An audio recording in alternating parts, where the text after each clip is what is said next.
இளந்தக்காய் இருக்குடி. இளந்தக்காய்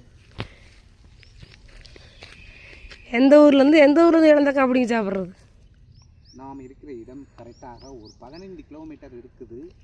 என்ன பண்ணுறதுன்றா? ஏய் நீ வாடா. ஒன்குத்தாமா எங்குத்தாமா யாத நானும் குத்தம் சொல்ல.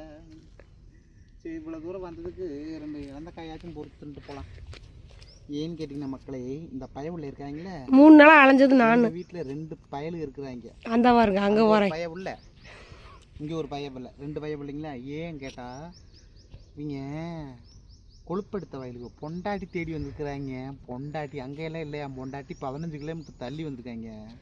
2 நாளாக தேடி அலைஞ்சு இன்னைக்கு தான் பயவுள்ளைய வந்து வீட்டோட கப்புன்னு பிடிச்சிட்டேன். ஏன்னு கேட்டால் வீட்டுக்குள்ளே படுத்துருந்தாங்க. கையும் களவுமா மாட்டிக்கொண்டாங்க. களவாணி பயலுகளா எப்பா. சரிங்க மக்களே, ஆடு இப்போ எப்படியா கார் வச்சு தான் கொண்டுட்டு போகணும்? கார் வச்சுட்டேன். கார் வந்துக்கிட்டு இருக்கு. கார் சூன் வந்துக்கிட்டு இருக்குது.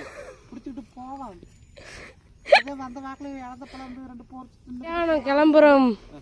கிளம்புங்க இல்லை வீரனே.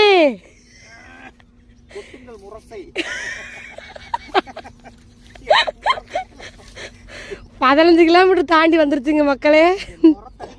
முரசு கொட்டுதான் மண்ணா, இழுங்கள் மண்ணா.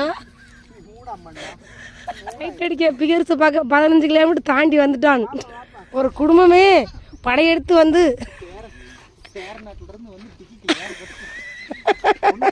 சம்பந்தம் பண்ண வந்த இடத்துல நடந்து விட்ட கையா கட்டி போடுமாமா அம்மம்மா அப்படின்னு பாடுறியா?